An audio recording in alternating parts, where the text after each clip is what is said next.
Let's get started. This is going to be chapter 13 of the Used Car Manager's Ultimate Playbook.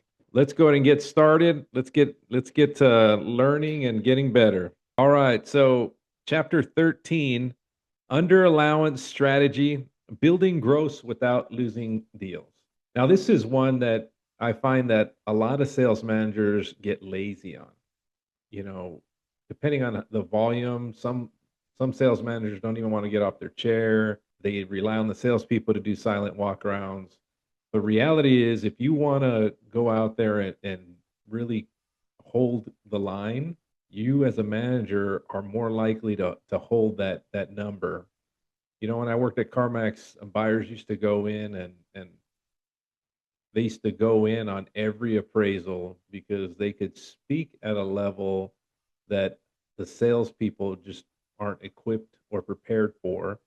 And the best thing to do is to go in on those silent walkarounds, but actually just, you know, talk to the customer and go through how you come up with your number. So those are a real way to hold gross on those trade under allowances. So let's go ahead and get started with number one, or the first point.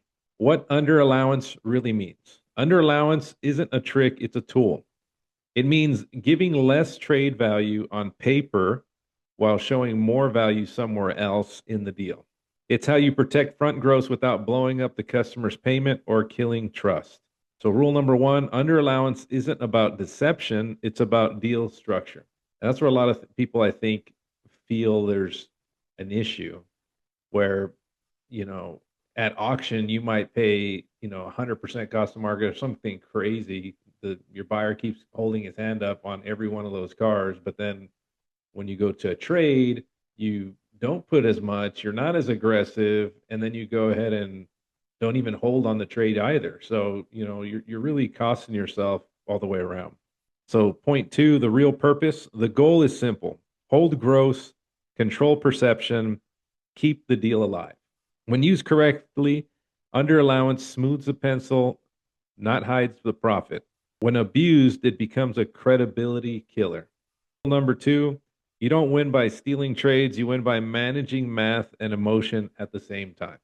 Here's the math behind it. Let's use the 100-unit store baseline. Say your average gross is 3,500, average trade-in value is 20,000, average appraisal spread, ACV versus customer expectation is between $1,000 and $2,000. Here's the framework. Under allowance amount equals appraised value minus shown value.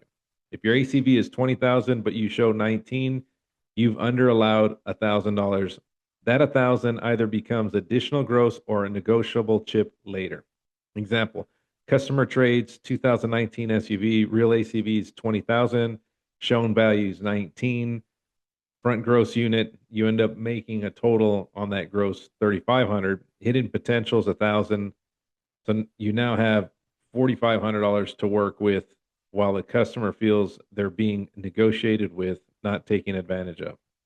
Rule number three, under allowance builds flexibility, not deception. So here's how to use it without losing the customer. Start with transparency in the process. Let the customer see that you're appraising their car professionally. Walk around, appraisal sheet, bin check, recon notes, credibility, earns flexibility later. And you have to anchor the value. Second point, these are the retail numbers. Here's what the market's actually doing wholesale. Let me get this to my used car manager and see how close we can get. Show the payment, not the trade difference. Focus on the total deal. The trade is a piece of the puzzle, not the battle. Fourth point, the under allowance as a closer. When you come back to save the deal, give some or all of it back. Good news, I got you an extra 500 on your trade if we can wrap this up today. That give back feels like a win for the customer, but you've still held the $500. So rule number four, use under allowance to create wins, not wars. I know CarMax does hold on trades. So as high as they're giving those numbers for trade-in values, they're still holding.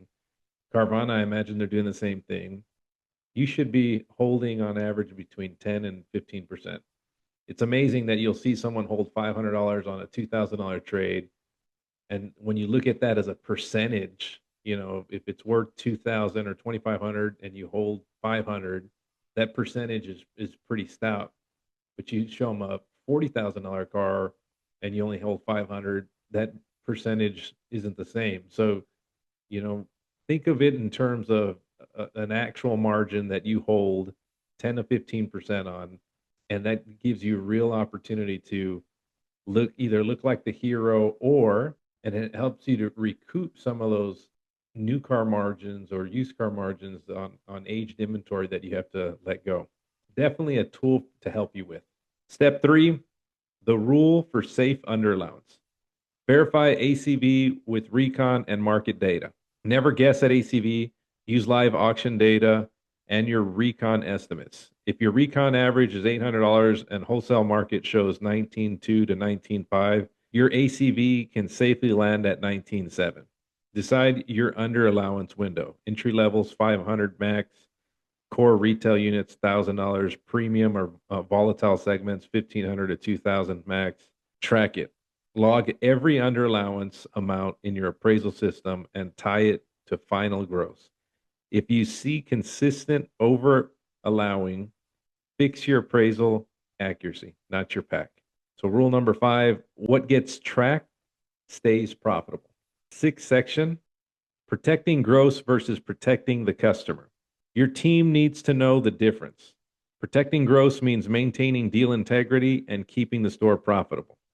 Protecting the customer means maintaining trust and repeat business. The best managers do both by structuring the deal, not by manipulating numbers behind closed doors. Example, if your trade appraisals at 20,000 and you show 19, but the customer's payment lands perfectly where they want it, you've achieved a win-win. They feel satisfied, you held gross. So rule number 6, honesty and strategy can live in the same deal. Next section, the under allowance formula for maximum gross. Use this formula to see how under allowance affects your store's profitability. Step 1, average under allowance times units sold equals potential extra gross. Step 2, multiply net gross 30% to get net impact. Example, you have an $800 average under allowance, 100 cars, that's $80,000 in extra front gross. 80,000 times 30% net to gross, it's 24,000 added to the bottom line. That's an entire month of net profit found in structure, not volume. So rule number 7, you don't need more deals, you need smarter pencils. When under allowance becomes dangerous. There's a line between strategy and sabotage. It's crossed when you don't disclose a true payoff or lien. You underappraise so much the deal blows up in finance. You use it inconsistently. Some customers get it, some don't. Managers use it to make a deal look better instead of truly controlling gross. When that happens, it damages your credibility, CSI, and referral pipeline. The most expensive loss of all. So rule number 8, never trade short-term gross for long-term trust. Next point, how to train managers and desk on it. Make it data-based. Every appraisal should have 3 supporting comps, retail, auction, and ACV. Use it as a tool, not a crutch. Only apply it when the math and the story make sense. Role play the presentation. Train managers to explain trade values confidently instead of deflecting questions. Customers can smell weakness faster than dishonesty. So rule number 9, confidence closes more trades than concessions. Use third-party data whenever possible. This is how you're going to hold the line. You educate your salespeople, your customers, and it helps you maintain or improve your margins. Manager checklist, last point. So daily, weekly, and monthly. You need to have one. So daily, review all appraisals, confirm ACV and under allowance amount, track trade retention percent, retail versus wholesale trades. Ensure all appraisals are logged with photos and recon notes. Weekly, audit 5 deals for accuracy and gross effect. Track average under allowance by manager. Address outliers. Review wholesale loss versus retail retention. Monthly, calculate total under allowance impact on net profit. Adjust maximum under allowance thresholds based on market trends. Review any deal losses linked to appraisal issues, then turn into training. So here's the bottom line.